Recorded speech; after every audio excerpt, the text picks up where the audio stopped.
to our series on indie film Ungated. If you're new here, there should be a playlist with all the previous videos, so you can start at the beginning and have a little bit more context of what we're doing here. Anyway, let's jump into the decision and the hero journey. So far, we laid the groundwork for the journey ahead. We've embarked on two distinct, very vivid field trips. One into the world of the traditionalist Phil, and the other into the world of filmpreneur Andre. Now we've arrived at the moment of decision, the fork in the road. All that remains is a choice. As indie filmmakers, we all start as Phil. That's what the industry and culture condition us to be. We grow up in mythology of our heroes. We revel in the tales of submitting that first film to Sundance, then rocketing to thriving career. So we try to emulate them, to follow the proven path to success. And even though it never seems to work like the stories suggest, we keep at it. Year after year, film after film, we keep striving. I'd wager that 95% of filmmakers will stay in the film camp their whole career. Sure, the media landscape has changed 10 times over since the 90s. What worked then clearly doesn't work now. But that path, though dysfunctional, is more culturally acceptable. It's comfortable and familiar. Yet, the harsh reality remains. For traditionalists like Phil, life starts to look a lot like Groundhog Day. A spiral of eternal stagnation, where no matter what you do, you find yourself right back where you started. So it goes. Of course, it doesn't have to be that way. A small handful indie filmmakers will make a choice to back off their conditioning. They learn to see the world as it really is, not as they wish it to be.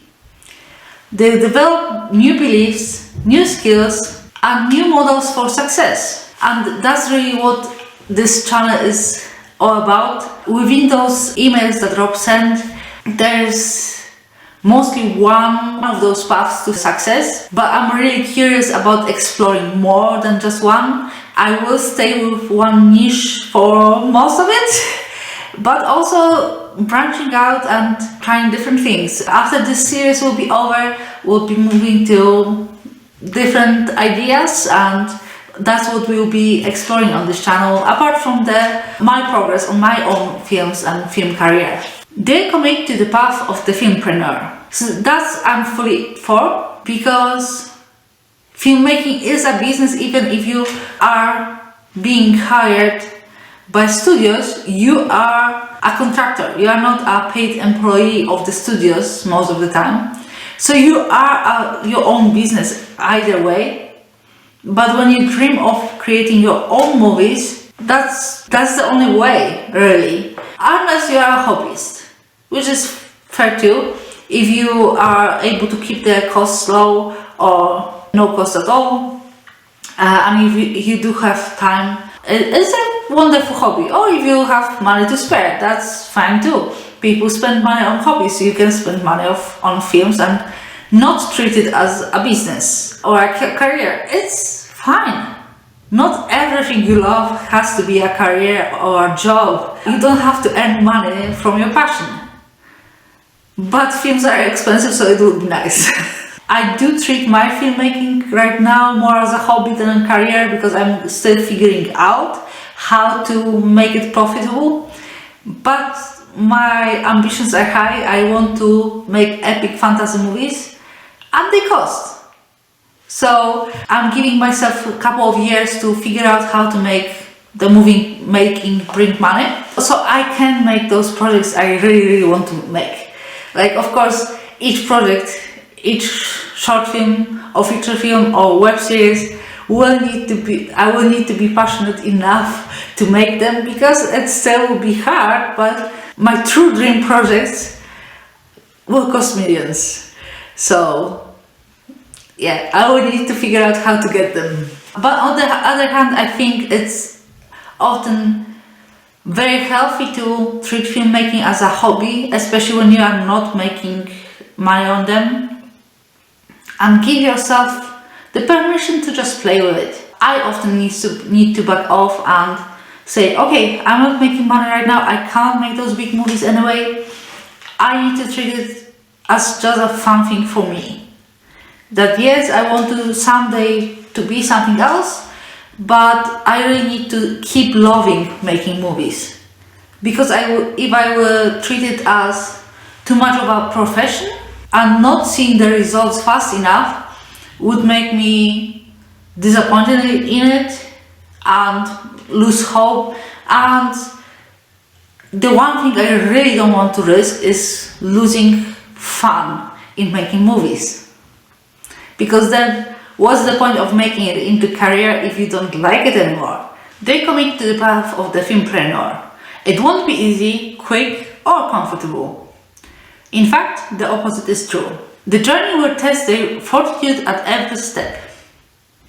But through it all, they remain committed. I think commitment is the biggest point in here, because even as a hobbyist you can go far if you keep being committed to your hobby, kind of.